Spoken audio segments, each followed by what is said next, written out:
अनंत ज्ञानी अनंत दर्शनी त्रिलोकीनाथ तीर्थंकर परमात्मा श्रमण भगवान महावीर स्वामीना श्री चरणों अपनी सौनी भावना मारा तमारा अनंत अनंत उपकारी सर्व गुरु भगवंतोना श्री चरणों अपनी सौनी भावना अनंत ज्ञानी परमात्माए जगतना सर्व जीवोना आत्मकल्याण माटे આગમોની કલ્પના કરી એ આગમોમાં જ્ઞાની હોઈએ કેવળ જ્ઞાન અને કેવળ દર્શનના આધારે જે જ્ઞાન પ્રાપ્ત કર્યું એ જ આપવાનો પ્રયાસ કર્યો છે। આવી જ્ઞાનવાણી આપણે યત્કિંચિત સાંભળીએ સમજીએ આચરણમાં પણ મૂકીએ, પરંતુ હજુ પરાકાષ્ઠાની સાધના જે થવી જોઈએ તે આપણે કરી શકતા નથી। એનું શું કારણ હશે? તમે કહો કે અત્યારનો કાળ એવો છે, અત્યારના શરીર સંઠાણ એવા છે, અત્યારના મનોબળ નબળા છે, અત્યારના સર્વ સંયોગો પણ બરાબર નથી। હા, જેને આવા બધા જ કારણોને જોઈને જ આગળ વધવું હોય તે વ્યક્તિ ક્યારેય પણ સાધના કરી શકે નહીં। પરિસહો અને ઉપસર્ગો કોના જીવનમાં નથી આવતા? અરે ખુદ તીર્થંકરો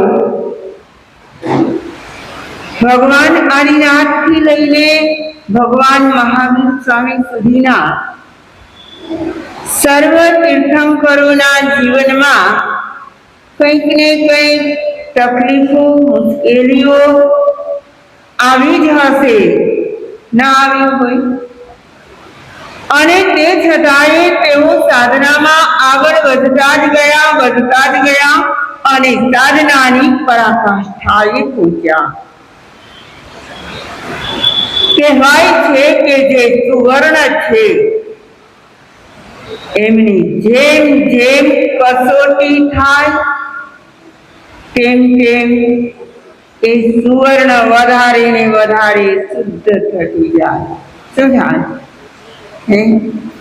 સુવર્ણની કસોટી કરે, આ સોનું 100% બરાબર છે કે નથી,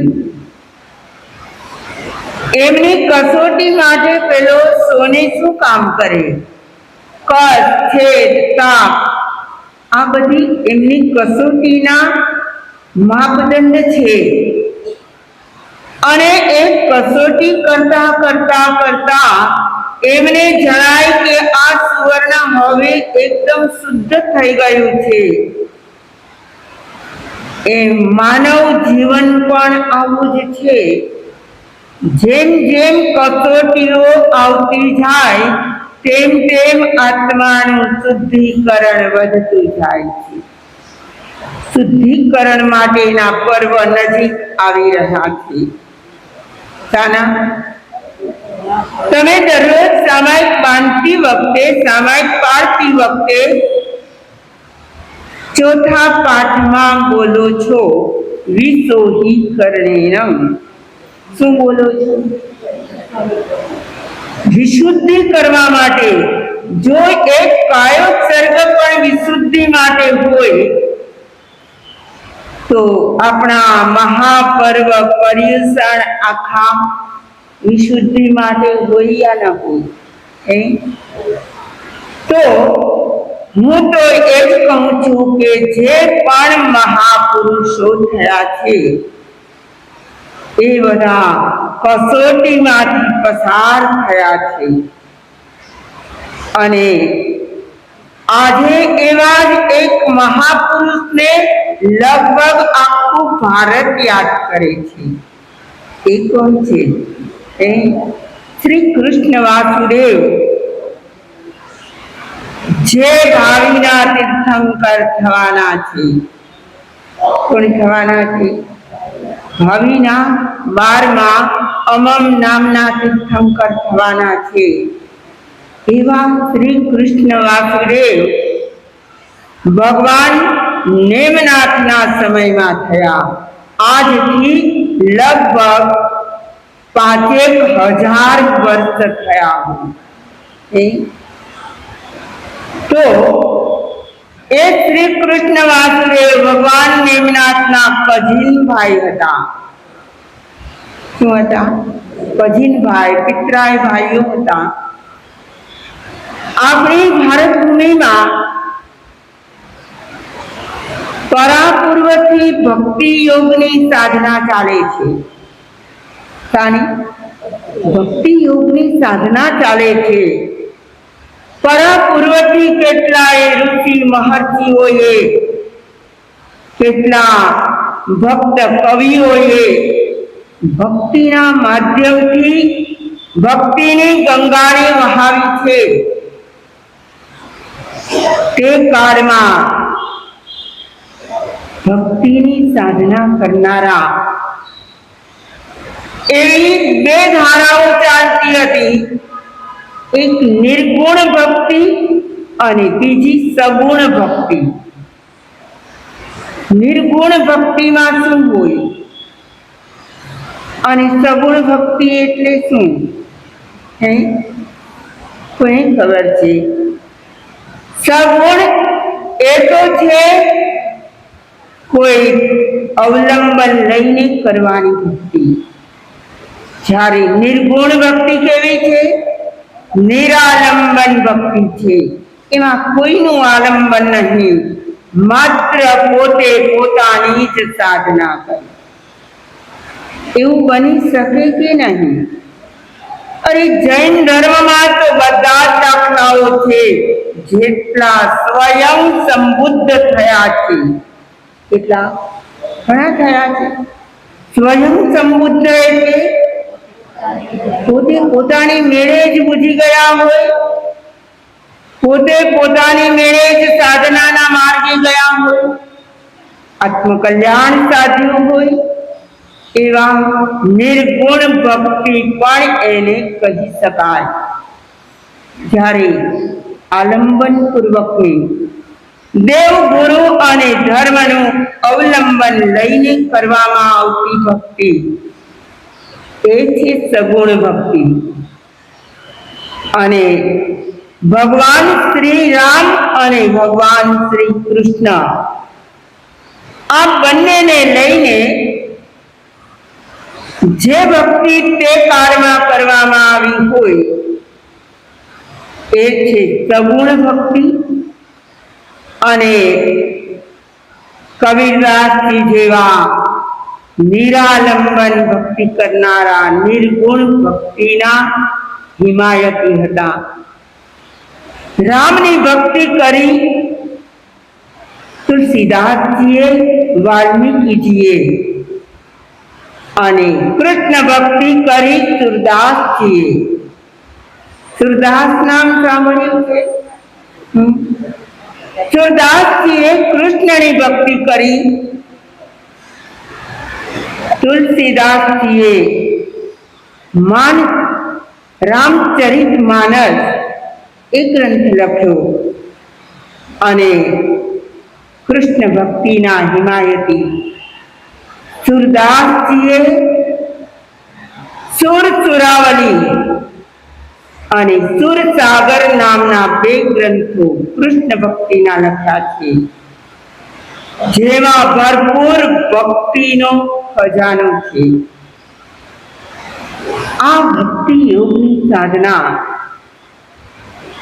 આપણે જોઈએ તો ખ્યાલ આવે કે એ ભક્તિ કરનારા કેટલા વિનમ્ર ભાવે પોતાના પરમાત્માના ચરણોમાં ઓળઘોળ થઈ જતા હોય. ભક્તિ કોને કહેવાય?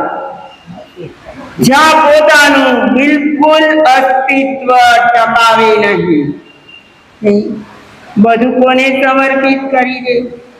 પોતાના પરમાત્માના ચરણોમાં સર્વ વસ્તુને સમર્પિત કરી દે અને પોતે અલગ નિરંજન બનીને માત્ર ભક્તિ રસમાં તરબોળ બની જાય.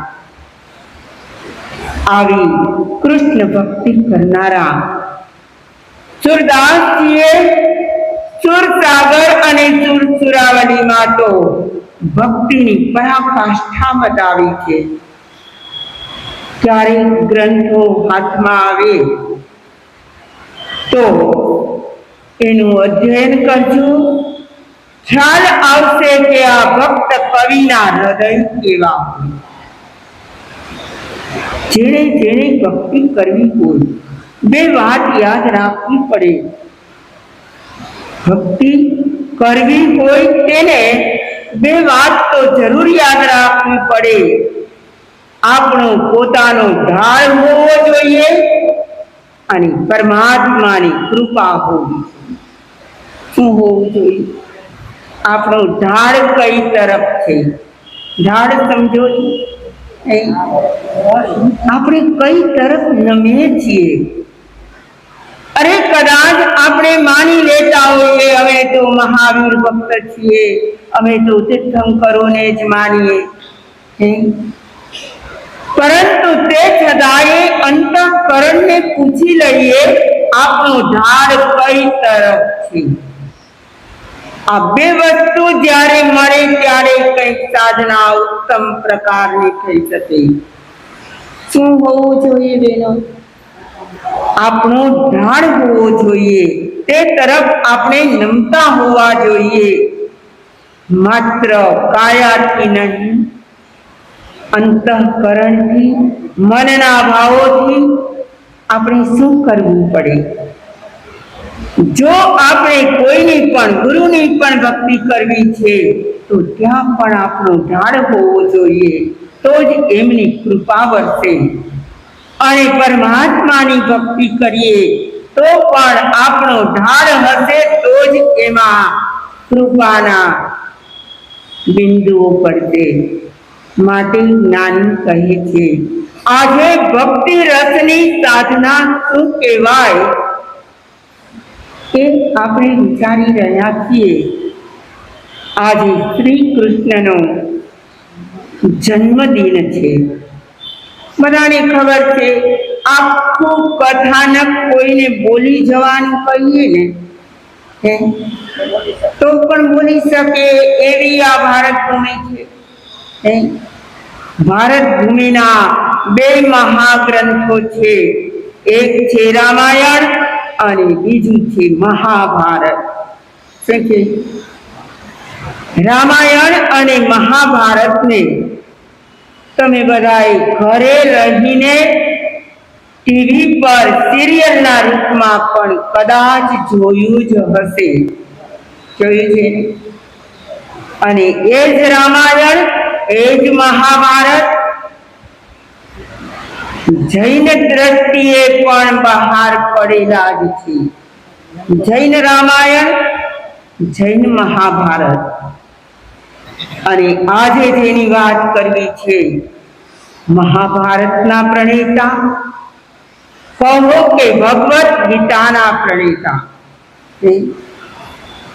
સામાન્ય રીતે કોઈ પણ ભગવત દશાને પામેલા ઉપદેશ વહાવે, લોકોને સમજાવે તો એ કાં તો પરમાત્માનું સમવસરણ હોય, કાં તો કોઈ વ્યાસપીઠ હોય, કાં તો કોઈ એવા સભાખંડો હોય. પણ શ્રી કૃષ્ણ વાસુદેવે શું કર્યું છે? જ્યારે મહાભારતનું યુદ્ધ પ્રારંભ થવાનું છે, એક બાજુ પાંડવ સેના, એક બાજુ કૌરવ સેના, બેઉ ઉપસ્થિત છે. સશસ્ત્ર સૈનિકો બધા જ તૈયાર છે. અને તેવા વખતે અર્જુન બાણ ચલાવતા નથી અને એમને પ્રેરિત કરવા માટે, એમને યુદ્ધ માટે સજ્જ કરવા માટે આખો ભગવદ ગીતા ગ્રંથ કહેવાયો છે. 18 જેમાં અધ્યાયો છે. આપણને થાય કે યુદ્ધની પ્રેરણા માટે આવો ધર્મનો ગ્રંથ, યુદ્ધના મેદાનમાં અને યુદ્ધની પ્રેરણા આપવા માટે શ્રી કૃષ્ણ વાસુદેવ કહે, પાર્થને કહો ચડાવી બાણ. એ હવે નમાલો થઈને, નિર્માલ્ય થઈને બેસી ના રહે. શું કરે? બાણ ચલાવે. અને અર્જુન મનમાં વિચારે કે સામા પક્ષમાં મારા ઉપકારી ગુરુજનો પણ છે, મારા વડીલો પણ છે. એ પક્ષમાં બાણ ચલાવવાથી કોને લાગી જશે કાંઈ ખબર ન પડે, હું પાપી અને હત્યારો બની જાઉં. પણ શ્રી કૃષ્ણ કર્મઠ યોગી હતા. કેવા? કર્મઠ યોગી કોને કહેવાય? એ કાર્ય પોતે કરે યા ન કરે, કરાવીને પણ રહે, એવા કર્મઠ યોગી હતા. અને આ યુદ્ધ હતું અધર્મ સામે ધર્મનું યુદ્ધ. પ્રેરણા શા માટે કરતા હતા? અધર્મ સામે ધર્મનું યુદ્ધ હતું. એટલે શ્રી કૃષ્ણ વાસુદેવે યુદ્ધના મેદાનમાં અર્જુનને તૈયાર કરવા માટે શું શું કહ્યું છે? આહા, ભગવદ ગીતાના ભાવોને જાણીએ તો ખ્યાલ આવે કે ખરેખર એમણે હિંસાની વાતો કરી છે, પાપ લગાડવાની વાતો કરી છે, કે અધર્મ સામે પડવો પુકાર્યો છે. આખા એ જગતમાં જ્યાં જુઓ ત્યાં અધર્મનું જ્યારે સામ્રાજ્ય ફેલાયેલું હોય ત્યારે એ અધર્મ સામે કોઈક એવી વ્યક્તિ જરૂર પ્રગટ થાય જે ધર્મના સામ્રાજ્ય માટે પોતે પણ પ્રેરિત થાય અને અન્યને પણ એની જ પ્રેરણા કરે. શ્રી કૃષ્ણ વાસુદેવના બચપનથી લઈને આ મહાભારતના યુદ્ધ સુધીના કેટલા પરાક્રમો તમે બધા જાણો છો. પેલો નટખટ કાનુડો હોય માતા જશોદાને ત્યાં રહેતો હોય અને માતા દેવકી ઝૂરતી હોય એના માટે. જો તો ખરા કુદરતની પણ કેવી કરામતો હોય છે. જન્મ આપનારી માતા અલગ છે અને પાલન પોષણ કરનારી અલગ છે. એ પણ વિધિના લેખ હશે. તમને બધાને તો ખબર હશે, જૈન મહાભારત દર્શાવે છે કે દેવકીજી જ્યારે કૌમાર્ય અવસ્થામાં હતા, હજી એમના લગ્ન પણ થયા ન હતા, ત્યારે કંસના પત્ની જીવયશા, એના તો ભાભી થાય, એમનું માથું ઓળી રહ્યા હતા. કોનું? દેવકીનું. અને તે જ વખતે જૈન સંત આંગણે પધાર્યા. જ્ઞાની સંત હતા. એમણે ભવિષ્યવાણી કરી. ઘણા જાણતા હશે કે એ ભવિષ્યવાણી એ પ્રકારની હતી કે આ દેવકીનું 7મું સંતાન એ કંસનો વધ કરનારી થશે.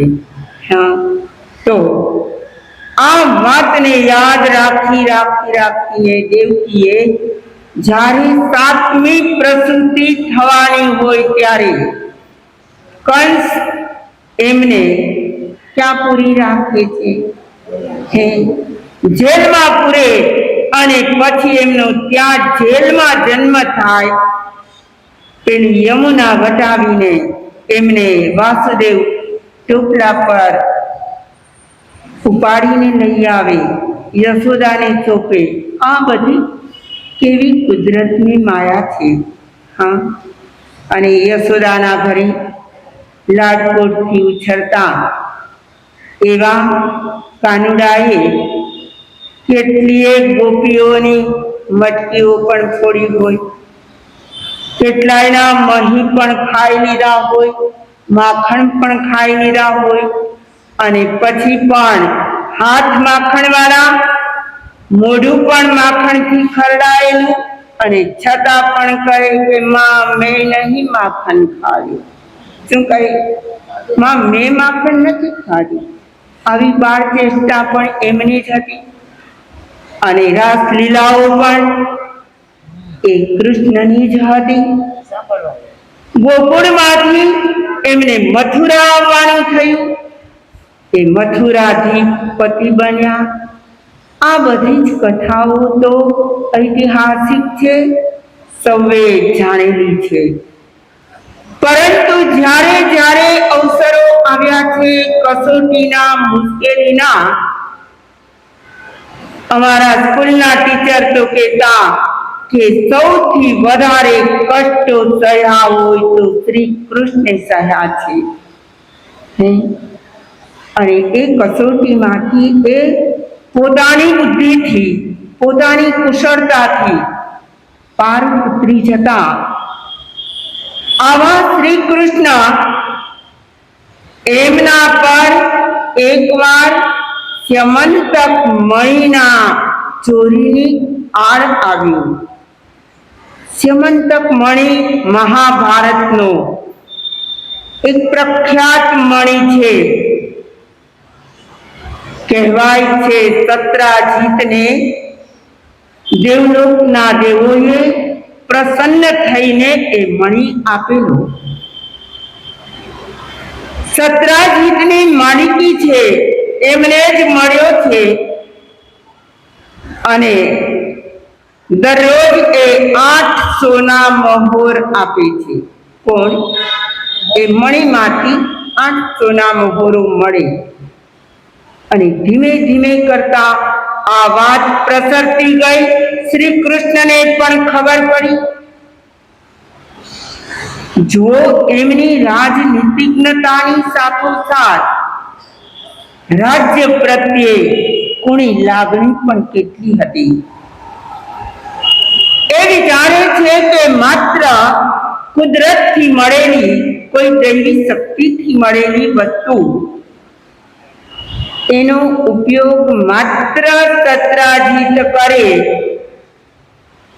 તે બરાબર નહીં. અને એ સંપત્તિ આપણા યાદવ કુળ માટે અને રાજ્ય માટે વપરાવી જોઈએ. આવી ભાવના, આવી ઉદાત્ત ભાવના કોની હતી? શ્રી કૃષ્ણ વાસુદેવની. પણ સત્રાજીત પણ મજબૂત હતા. એમણે એ મણી આપ્યો જ નહીં.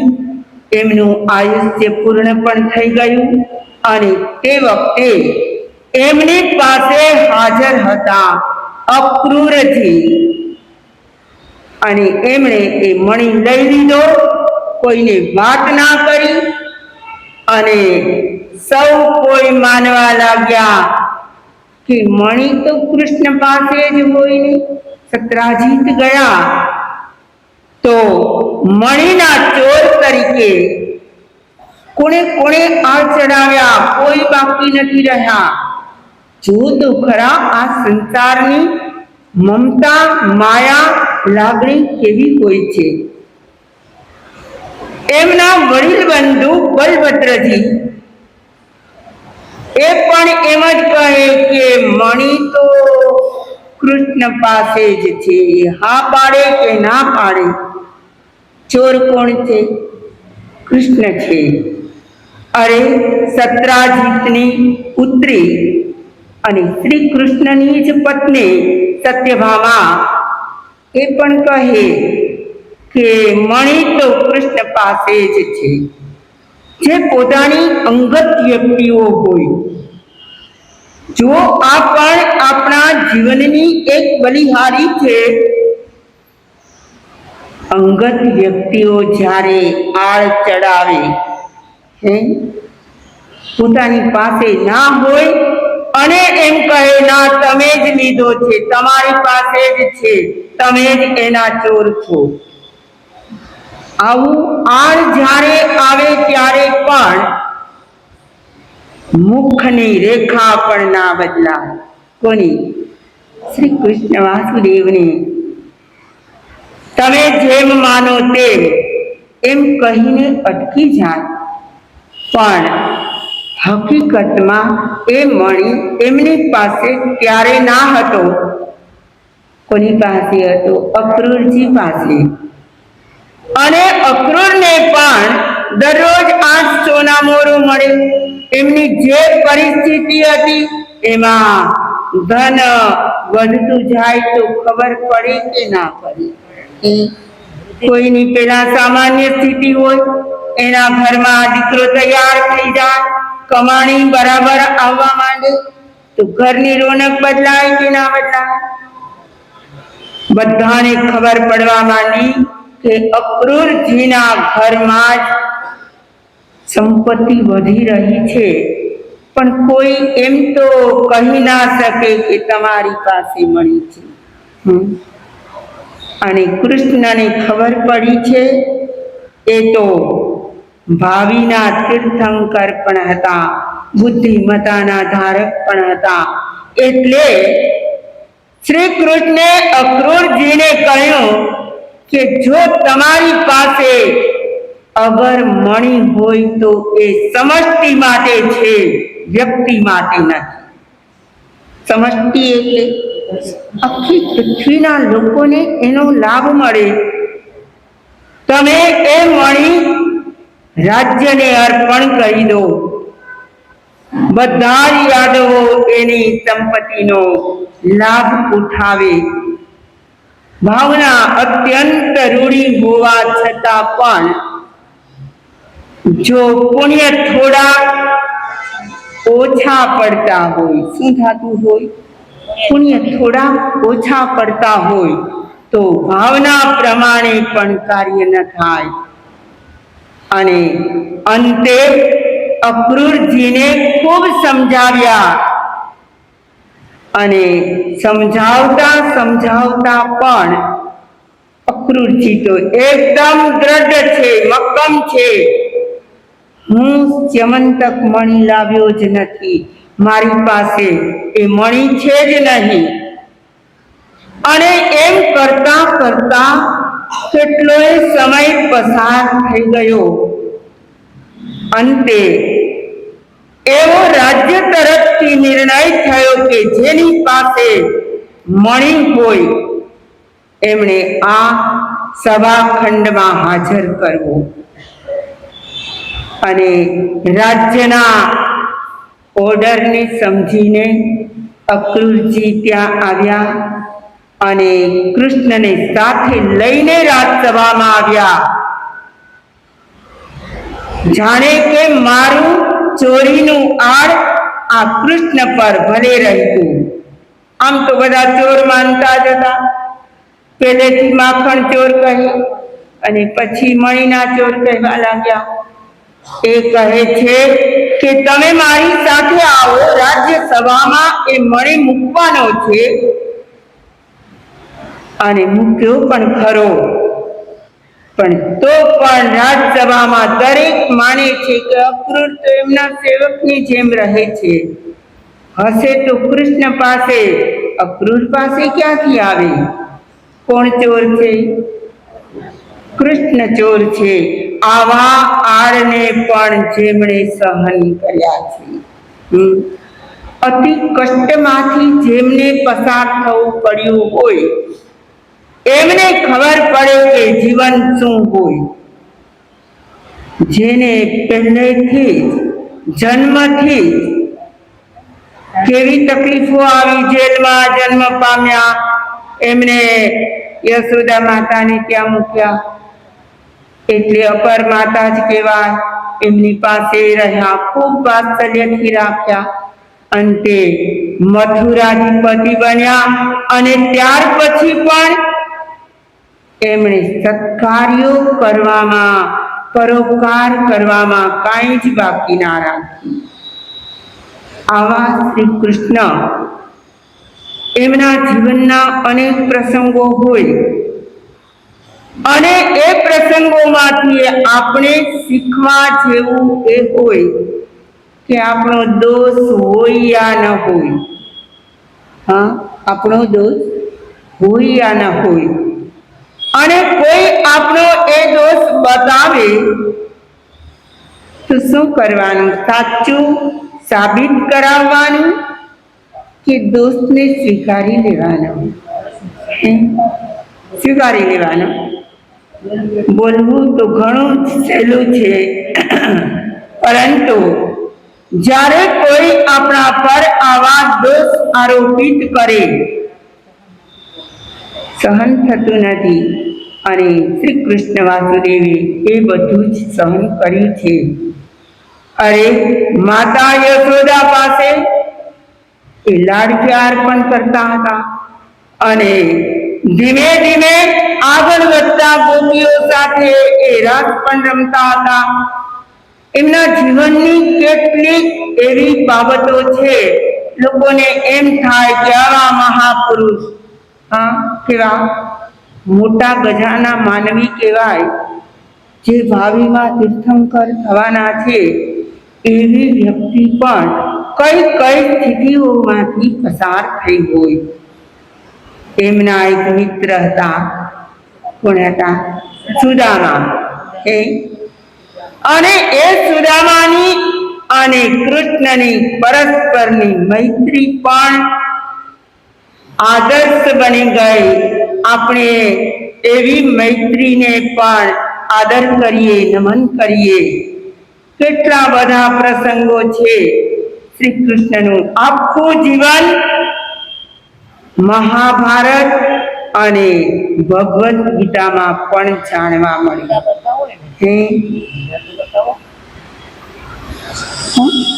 સુદામાની લીલા. હા, સુદામાની લીલા બહુ લાંબી વાત છે, 10:30 થઈ ગયા છે. સરસ છે. સુદામાની વાત માં સતીજી યાદ કરાવે છે કે બતાવો તો ખરા કે સુદામા સાથે શ્રી કૃષ્ણે કઈ લીલા કરી હતી.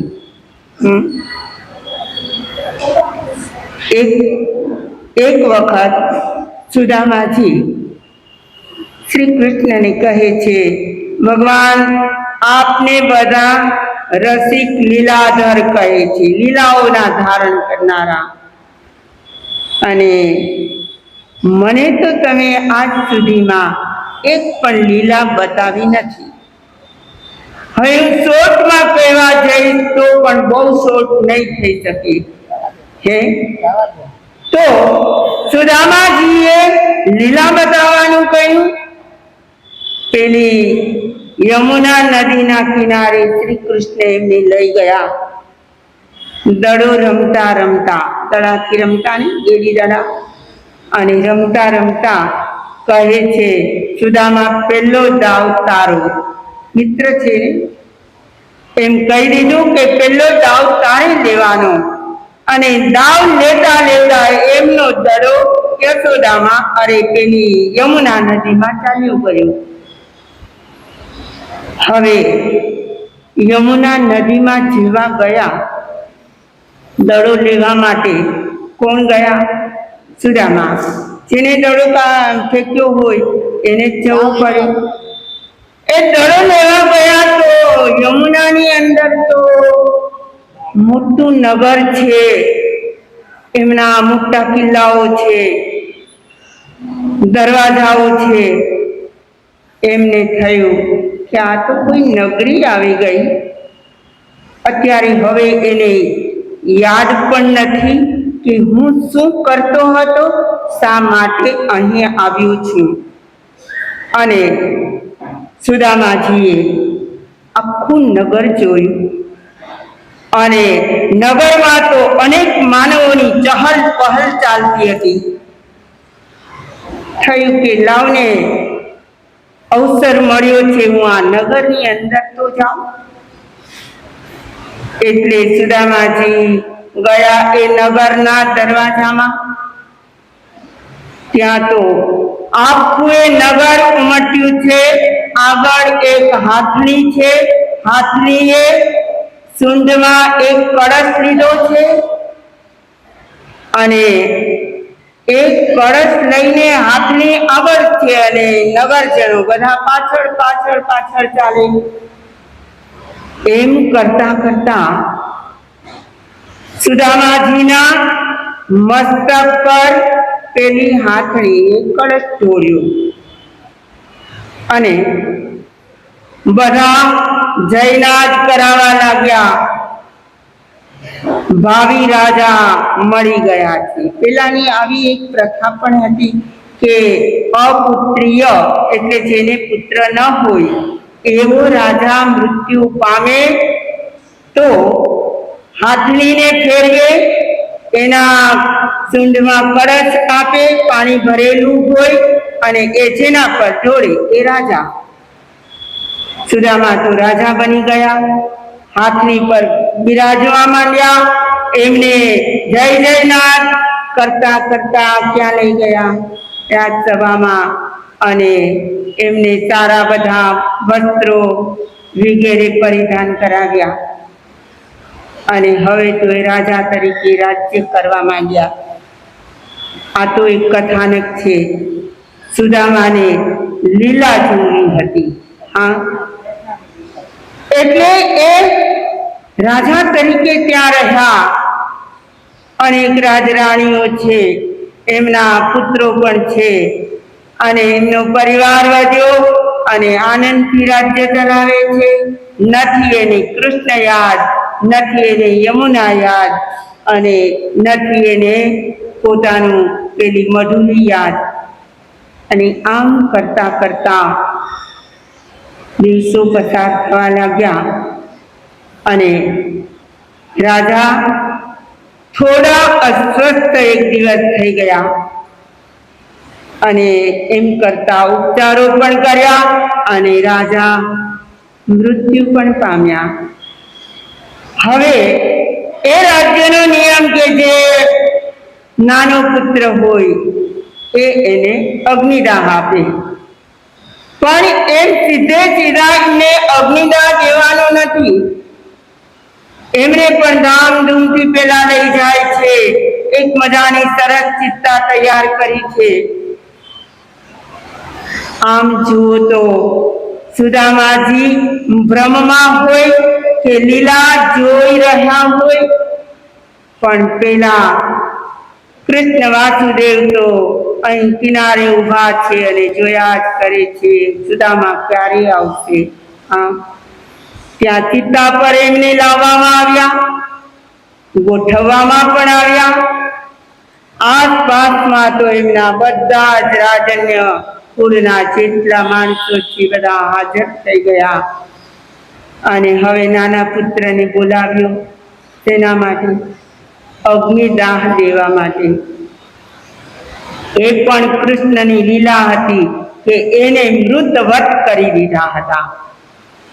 અને જેવા એમને ચિત્તા પર ચડાવ્યા, એ તો ભાઈઓને અનુભવ હોય કે એના પર શું સંસ્કાર કરવામાં આવે. અને તરત જ એમના નાના પુત્રને કહેવામાં આવ્યું, હવે તમે જમણા અંગૂઠા પર અગ્નિદાહ દઈ દો. અને તે વખતે એમનામાં ચેતના આવી ગઈ. આ તો બધી લીલા છે.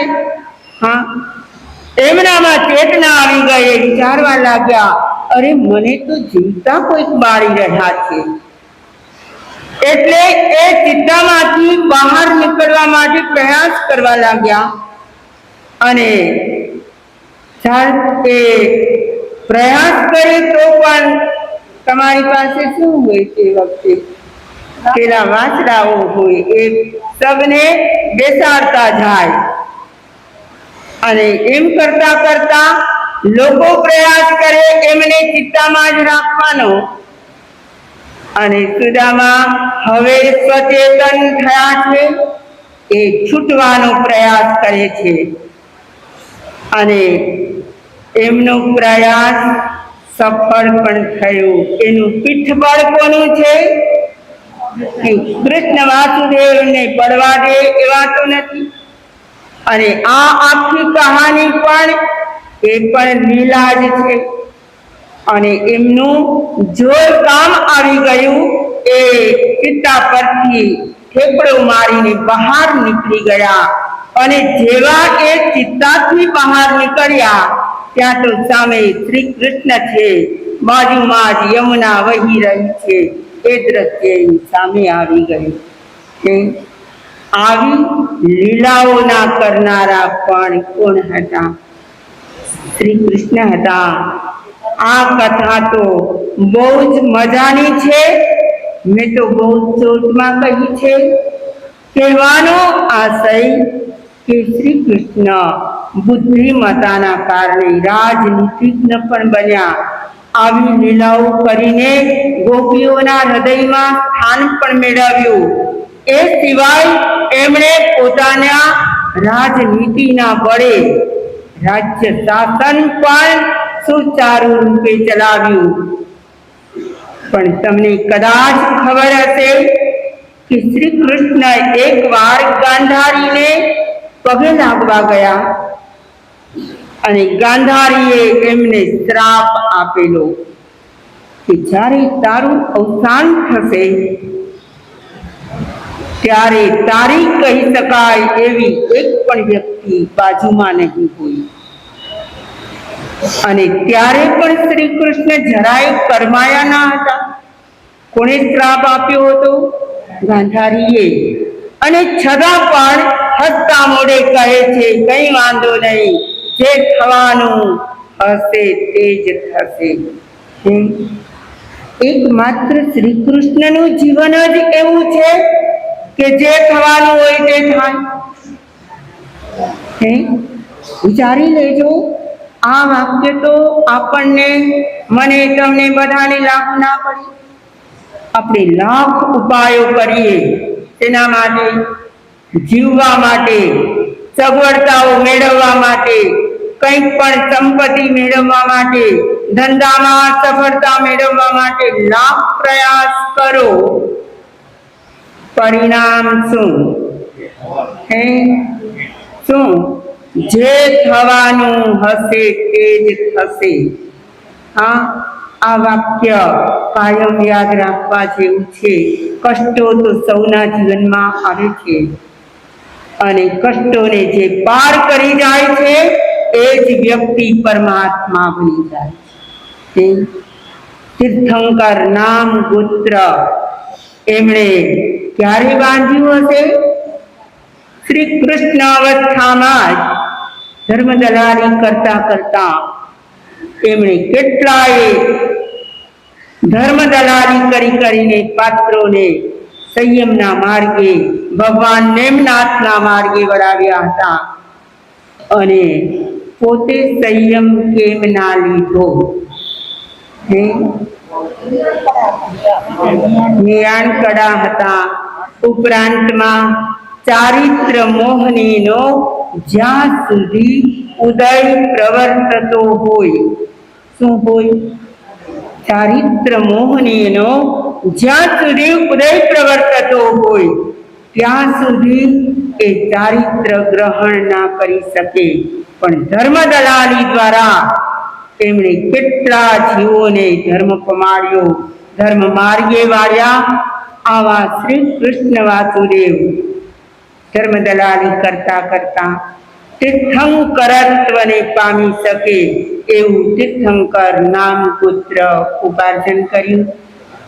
આપણા એ ભાવિના તીર્થંકર, એમને આજે આપણે નમન કરીએ. અને આજે આખી દુનિયા શ્રી કૃષ્ણને પણ ભગવાન જ માને છે. શ્રી કૃષ્ણ તરીકે હતા એ અવસ્થાને પણ ભગવત દશા માને છે. તો એવા ભાવિના ભગવાનને આપણે વંદન કરીએ. એમના જેવી સર્વદ્રષ્ટિ આપણામાં આવે અને જે થાય તે સારા માટે, અથવા તો જે થવાનું હોય તે થઈને જ રહે છે. આવા વાક્યો આપણા જીવનમાં ઉપયોગી બને. આપણે પણ એ પરમાત્મ તત્વને પામવા માટે પ્રયાસ કરીએ. વિશેષ ભાવો.